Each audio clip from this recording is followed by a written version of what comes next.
What's up, guys? So, Conor McGregor had this sparring video he posted on his Instagram, and a lot of you guys have been showing me and telling me how different he looked. His movement seemed a lot more flat, a lot slower than usual. Some of the techniques and the style he was taking in the light sparring was just a little bit off. Now, the first thing you have to take note is it is a light sparring session, and we don't know how much Conor has been training ever since the Khabib fight. He could be experimenting, he could be just trying to take this different approach. He seemed to take very much of a more traditional Western boxing style. It might have to do with his training for the Floyd Mayweather fight, and that was pretty much ingrained into his muscle memory. So you saw some of that hunched over, pressuring in your face, walking you down kind of style, rather than his more upright, distance-oriented, space-manipulating style, right? Really almost the polar opposite of what he's used to doing and what we're used to seeing him as. Very traditional boxing, right? And it's actually something that Floyd Mayweather did to him in their fight. He was kind of walking Conor down, hands up, and just deflecting his hands and finding openings over the top. This is exactly what he's doing to his sparring partner here. So it could actually be that he learned from that fight, and he may be trying to figure it out in his own training to learn from that experience. But not only his offense was much more of a traditional boxer, even his defense at one point. Now, the other thing we have to take note is Conor did look like he got pretty tired in his light sparring relative to his sparring partner here. His sparring partner does look a bit smaller than Conor, so maybe the comparison can be a little bit off because of the lighter guy on average having a better gas tank, especially when they're mostly striking with each other. But I noticed some people were pointing that out, that Conor gassed out in his light sparring. But there was one moment where he took the orthodox stance and threw a jab at his sparring partner.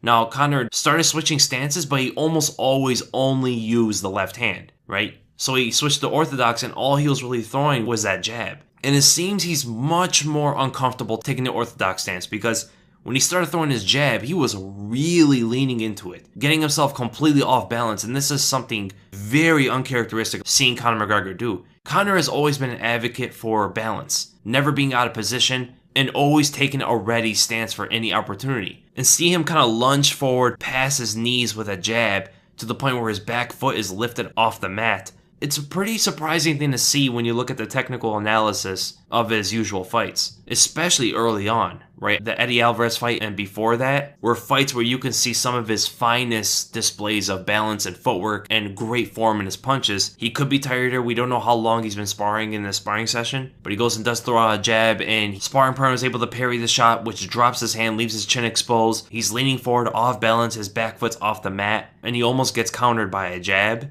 And being off balance like that, he has a very hard time to retract and get into a safer position or even a more dangerous position if someone ever tries to counter him like this. But like I said, his offense being like a traditional boxer in the sparring session, so was his defense. You saw him cover up, taking the Philly shell, and just using his guard a lot more, which is something you don't normally see from Conor McGregor. And these also aren't boxing gloves. These aren't sparring boxing gloves where they're a little bit bigger and you get used to blocking with them, putting the guard up and stuff. He's sparring with bigger MMA gloves, and guarding even with those isn't going to give you really much more protection than regular MMA gloves. So there isn't really that sense of safety covering up in the sparring session with the gloves he has, right? So it has to be a decision or a reaction or an instinct of his to start defending like this. But then again, this is a sparring session. He may be trying things here, but this kind of stuff, if you start seeing him using it in fights stemming from the sparring session, then you could make a connection there between some of the differences in his fighting style. But yeah, he was doing the whole thing, Philly shell, covering up, a lot of traditional boxing techniques here, which is something that Conor never really was. He was never really a traditional boxer.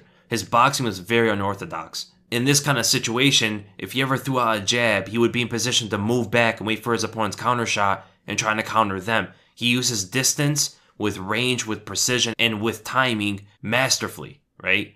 And here, he almost used none of those attributes he is known for. And one early thing I noticed in the sparring session that relates to his fight with Khabib that got him in so much trouble and was one of the biggest reasons Khabib was able to impose his will on him early in the fight was Conor's willingness to make these risky attacks whenever his opponent has an opportunity to take him to the ground or grapple with him, right? In the Khabib fight, what did you see? When Khabib went for that first takedown, he shot him for the low single, and instead of moving away, which Conor I think could have done pretty easily if he focused on just evading that takedown and finding a good position to counter him, he stuck himself in that space and threw out the evasion tactic out the window and just trying to create as much damage as possible. So he threw a knee, trying to connect it on Khabib's head to cause some great damage. So he went to damage rather than good positioning. And he does kind of the same thing here too. So he's trapping the hand of his opponent here with his lead hand, which is something he always does. Puts a tight guard up, stays a little bit close to his opponent, and the guy goes and fakes an uppercut on him and actually goes and grabs onto Conor's left hand. So he was kind of on to Conor here, right? Probably knows what Conor's going to do, probably seen it many times.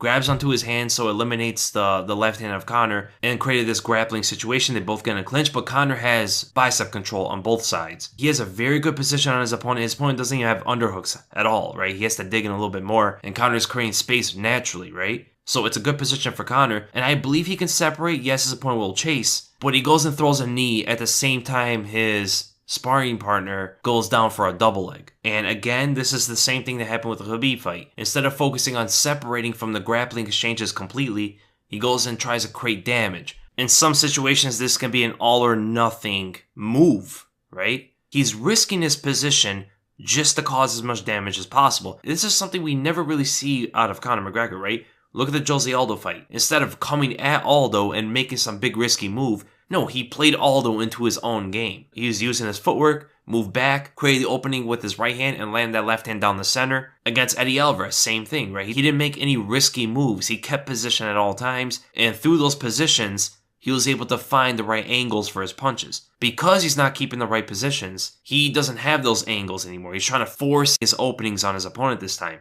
instead of finding them through his footwork, through his positions. It just seems like a different, developed mindset from Conor McGregor. And he goes for a knee to the body and gets caught in the takedown. So the guy goes from the double to the single, tucks in the single leg deep. In a position like this is exactly what Khabib would want. Someone like Khabib would want, someone like Kevin Lee would want, Gregor Gillespie, right? If Justin Gaethje uses wrestling, these kind of wrestlers, if they were able to get this position on Conor would be in huge, huge trouble, right? Even if they can't complete this takedown, they're just going to make Conor work in their world, right? In the wrestling world, they're going to make Conor constantly work there. And that is just enough to throw off Conor in his game, right? And Conor kind of gave this position to his opponent, right? Again, he did it to Khabib and he did it to his sparring partner. So that was something I saw that was pretty interesting. So yeah, for the most part, I do agree Conor looks slower here. He looked a little bit more sluggish. But then again, it is a light sparring session. So yeah, not too much else to say about the sparring session. I do think some of his combinations to the body were pretty good. He did have some good movement early in the sparring session where he was fresh.